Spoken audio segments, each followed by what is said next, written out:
Hello friends, welcome to SMS study. आज हम start करने वाले हैं सी लैंग्वेज के अंदर फंक्शन वाले पार्ट को। फंक्शन देखने वाले हैं, फंक्शन क्या होता है, फंक्शन कैसे वर्क करता है, उसके अंदर क्या क्या चीजें होती है, वो सारी चीजें हम देखने वाले हैं।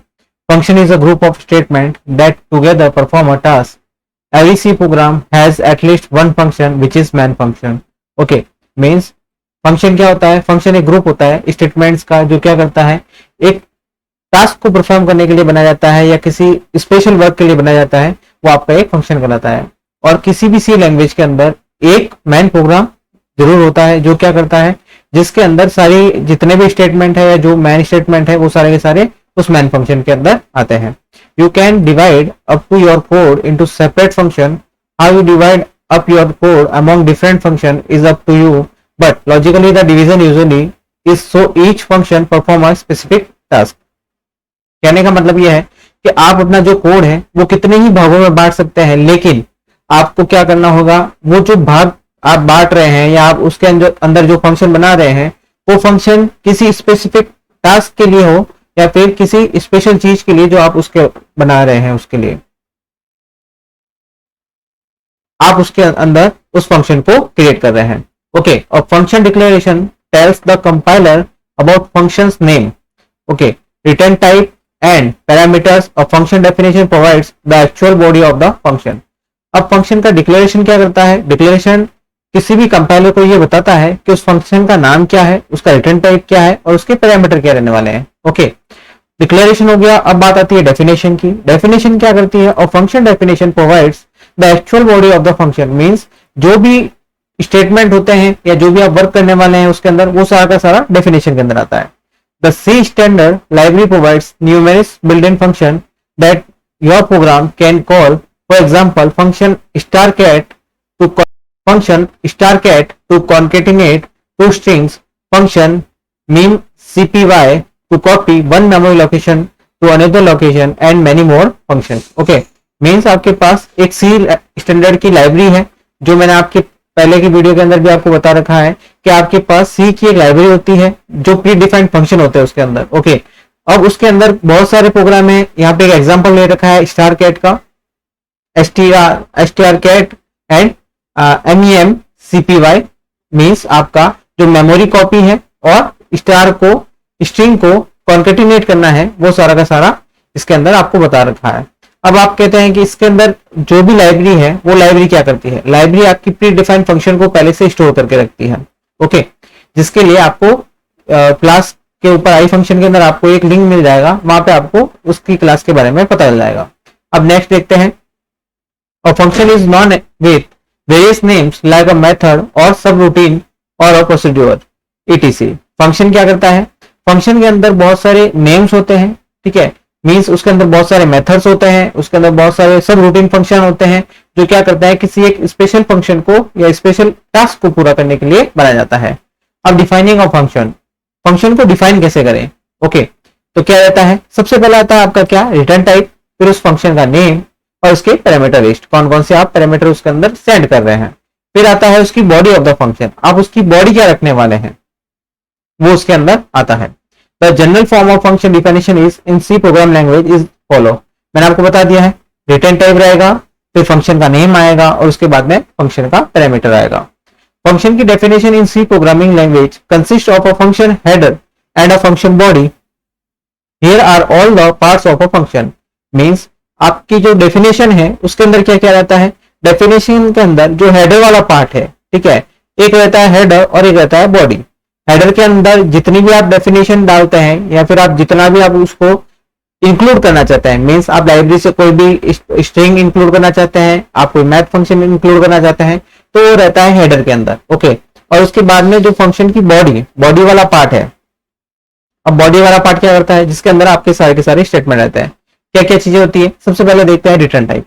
रिटर्न टाइप क्या होता है? ओके, मैंने आपको कई बार प्रोग्राम भी लिखाए हैं और आपकी पीछे की क्लास के अंदर हमने काफी सारे प्रोग्राम देखे हैं जिसके अंदर हम क्या करते हैं, या तो वॉइड मैन लिखते हैं या इंट मैन लिखते हैं। अब इन दोनों का मतलब क्या है? मैंने आपको बता रखा है कि वॉइड मैन मीन्स आप वॉइड रिटर्न करते हैं, मीन्स आप कुछ भी रिटर्न नहीं कर रहे हैं, कुछ भी आप जो फंक्शन है वो वापस रिटर्न में कुछ नहीं ले रहा है। फिर आता है, बात आती है दूसरे रिटर्न टाइप की, जैसे मैं लेता हूं इंट, फ्लोट या अदर डाटा टाइप्स। अब कहने का मतलब क्या है, कहने का मतलब यह है कि जो भी आप रिटर्न टाइप लोगे तो वो क्या करेगा, उसी टाइप का रिटर्न आपको फंक्शन के अंदर करने वाला है। मीन्स अगर आप इंटीजर लेते हैं तो आपको इंटीजर रिटर्न मिलेगा, आप फ्लोट लेते हैं तो आपको फ्लोट रिटर्न मिलने वाला है। A function may return a value. The return type is the data type of the value of the function return. Some functions perform the desired operation without returning a value. In this case, the return type is keyword void. Okay? मैंने आपको ये simple language के अंदर बता दिया है कि आपको जब भी कोई स्पेशल केस हो, मीन्स स्पेशल केस मीन्स जिसके अंदर कुछ भी रिटर्न नहीं आ रहा है, तो आप वहां पे क्या लेंगे, रिटर्न टाइप वॉइड रखेंगे। अगर आपके पास कोई भी रिटर्न आ रही है, मीन्स वैल्यूज रिटर्न आ रही है, जैसे फ्लोट है, इंटीजर है या स्ट्रिंग है, कुछ भी, ठीक है ना, तो आप उसका रिटर्न टाइप फ्लोट, इंटीजर या स्ट्रिंग रखने वाले हैं। फिर बात आती है फंक्शन नेम की। This is the actual name of the function. Means आप क्या करते हैं, किसी भी फंक्शन का नेम रखते हैं। जैसे मैं रखता हूँ मैक्स, तो मैक्स मतलब किसी भी फाइल के अंदर आप मैक्सिमम इंटीजर को ढूंढना चाहते हैं, तो उसके लिए आपने एक फंक्शन बनाया मैक्स। ओके, अगर मैं चाहता हूँ एवरेज, तो मैं रखता हूँ एवीजी मीन्स एवरेज। एवरेज एक फंक्शन नेम रखता हूँ, तो वो क्या करता है, उसके अंदर एक एवरेज ढूंढने का काम करता है। Okay, the function name and the parameter less together constitute the function signature. Okay, ये दोनों मिलकर क्या बनाते हैं, ये आपके सिग्नेचर बनाते हैं फंक्शन के। फिर बात आती है पैरामीटर्स। पैरामीटर्स क्या होता है, अ parameter is a like place holder when a function is involved, you pass a value to the parameters. This value is referred to as the actual parameter or argument. Okay, कहने का मतलब यह है, parameter क्या होते हैं, जब भी आप क्या करते हैं, किसी भी फंक्शन को कॉल करते हैं या इन्वोक करते हैं, तो वो क्या करता है, उस वैल्यू को या उस वेरिएबल के अंदर क्या करता है, उस वैल्यूज को पास ऑन करता है। ओके, उस वैल्यूज के साथ उसको जैसे ही पास ऑन होगा, उसके ऊपर वो वर्क करेगा और वापस आपको रिटर्न देगा। ठीक है, तो ये चीजें थी आपकी पैरामीटर्स के बारे में। अब बात आती है फंक्शन की बॉडी के बारे में। फंक्शन बॉडी क्या होता है, function body, the function body contains a collection of statement that define what the function does. Means आपका जो भी फंक्शन की बॉडी है वो क्या कंटेन करती है, कि फंक्शन के अंदर कौन कौन से स्टेटमेंट रहने वाले हैं और उसका क्या क्या वर्क होने वाला है, ये उसकी बॉडी के अंदर रहता है।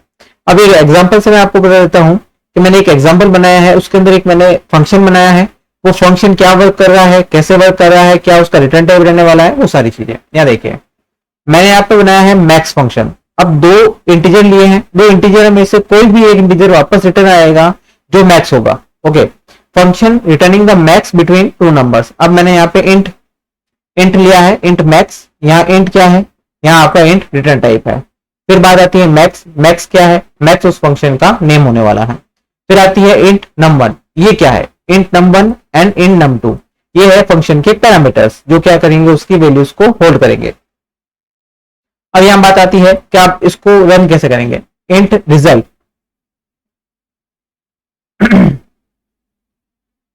इंट रिजल्ट क्या होता है, इंट रिजल्ट एक वेरिएबल लिया है मैंने यहाँ पे। If num1 is greater than num2 then result is equal to num1। अगर आपकी इफ वाली कंडीशन ट्रू होती है तो रिजल्ट के अंदर क्या आ जाएगा, रिजल्ट के अंदर num1 आ जाएगा। एल्स क्या आ जाएगा, रिजल्ट के अंदर num2 आ जाएगा।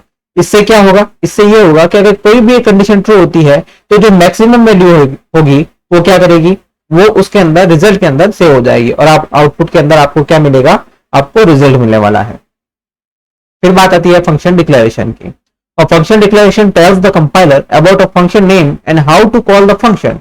मींस आपको फंक्शन डिक्लेरेशन क्या करता है, फंक्शन डिक्लेरेशन कंपाइलर को बताता है कि फंक्शन के नेम के बारे में और कॉल करने वाले उस फंक्शन के बारे में और फंक्शन को कैसे कॉल करना है। This actual body of the function can be defined separately. और जो फंक्शन की बॉडी है होती है उसको हम सेपरेटली डिफाइन करते हैं। और function declaration has the following parts. क्या क्या होता है ये देखिए, मैं इसको थोड़ा सा बड़ा कर देता हूं।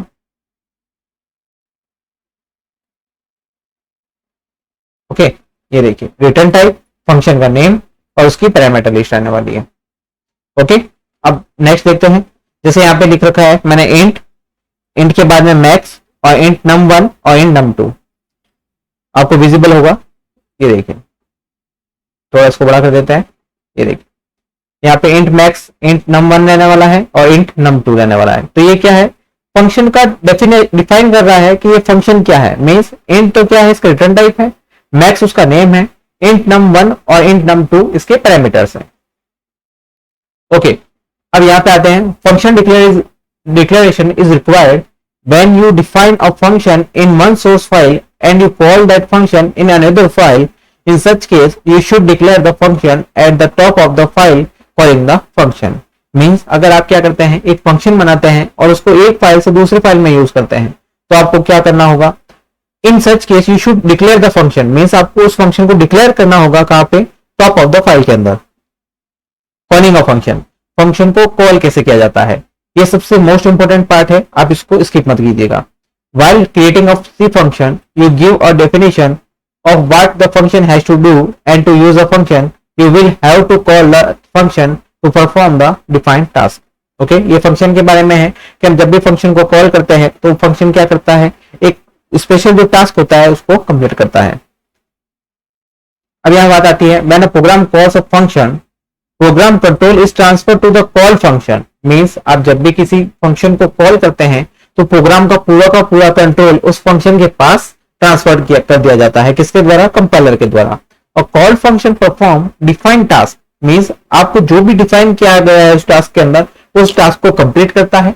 When it returns statement is executed or when its function ending closing brace is reached, means जब भी वो फंक्शन खत्म हो जाता है, it return program control back to the main program. Means उसका जो कंट्रोल होता है वो वापस से फंक्शन से लेकर किसके पास चला जाता है, वो चला जाता है मैन प्रोग्राम के पास.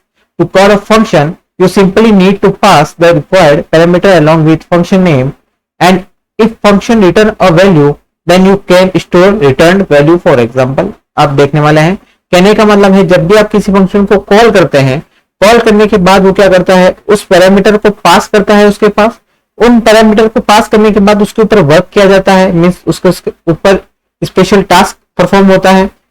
टास्क परफॉर्म होने के बाद क्या होगा, वो उसको रिटर्न कर देगा एज ए रिटर्न टाइप जो भी आप उसकी वैल्यू लेने हैं. अब यहां बात आती है कैसे वर्क करता है. यहां देखिए, अब मैंने यहां पे दिया है एक इंट मैक्स दिया है, वापस से नंबर 1 एंड नंबर 2. मैन मेरा फंक्शन रहने वाला है. Int A is 100, int B is 200. Okay, int A है आपका 100 और इंट बी रहने वाला है 200. इंट रेट मीन्स आपका रिटर्न टाइप क्या रहने वाला है वो. अब रेट के अंदर आपने क्या किया है, मैक्सिमम डालना है ए और बी से, ठीक है. मीन्स आप फंक्शन को कॉल कर रहे हैं, यहाँ पे calling a function to get max value. आपको यहां से मैक्सिमम जो वैल्यू आनी चाहिए आप उसको क्या कर रहे हैं, कॉल कर रहे हैं. वापस इसको एज ए कमेंट कर देते हैं. ओके, ये एज ए कमेंट हो गया है. अब रिटर्न यहाँ पे क्या रहने वाला है, रिटर्न आएगा मैक्स. उस फंक्शन को कॉल करेगा जो मैक्स फंक्शन है, उसके अंदर क्या आएगा, उसमें से ए या बी मीन्स 100 या 200 में से जो भी बड़ा है वो रिटर्न आ जाएगा एज ए किसके पास, रिटर्न के अंदर. तो print F maximum value is % of D and rate, rate के अंदर क्या जाएगी, उस वैल्यू को स्टोर कर दिया जाएगा. अब इसका आउटपुट क्या रहने वाला है. अब यहां देखिए, function return the max between 2 numbers. अब आपको अगर जो भी आपने प्रोग्राम बनाया है उसके अंदर जो इंट मैक्स था, मीन्स आपने जो मैक्स फंक्शन बनाया था वो कैसे वर्क करता है. यहाँ देखिए, इंट रिजल्ट यहाँ आने वाला है. इफ नंबर 1 मीन्स यहाँ पे अगर मैं 100 रख दूं तो इसका मतलब क्या हो गया कि मैंने यहाँ पे लिया है नम 1 के अंदर 100, नम 2 यहाँ पे रहने वाला है 200. अब 200 और 100 में से बड़ा कौन है, मीन्स इनमें से स्मॉल कौन है और बिग कौन है. स्मॉल कौन होगा, 100 होगा, और बिग कौन होगा, 200 होगा. तो यहाँ पे रिजल्ट के अंदर अगर यहाँ पे 100 बड़ा है, क्या 100 बड़ा है 200 से, नो, इट्स नॉट ट्रू. यहाँ पे आएगा फॉल्स, तो फॉल्स आने पे यहाँ जाएगा एल्स वाले पार्ट के ऊपर. एल्स वाले पार्ट के ऊपर जाएगा तो रिजल्ट के अंदर क्या आएगा, नम 2 आएगा. मीन्स आपका जो बड़ा नंबर है वो है 200, इसलिए यहाँ पे क्या जाएगा, नंबर 200 यहाँ पे प्रिंट हो जाएगा. आउटपुट के अंदर क्या आने वाला है, आउटपुट के अंदर आपका 200 आने वाला है. यहाँ देखिए, मैक्स वैल्यू इज 200, आउटपुट क्या आ रहा है, मैक्स वैल्यू इज 200 आ रहा है. तो ये था फंक्शन को कॉल करना, और फंक्शन को कॉल करने के बाद वो फंक्शन कैसे इन्वोक होता है, कैसे वर्क करता है, ये सारी चीजें. आज के लिए इतना ही. आगे की क्लास हम नेक्स्ट कंटिन्यू करने वाले हैं. आपको वीडियो अच्छा लगा होगा, ज्यादा से ज्यादा इसको शेयर कीजिए अपने फ्रेंड्स के साथ, और इस चैनल को सब्सक्राइब करना ना भूलें. Thank you so much.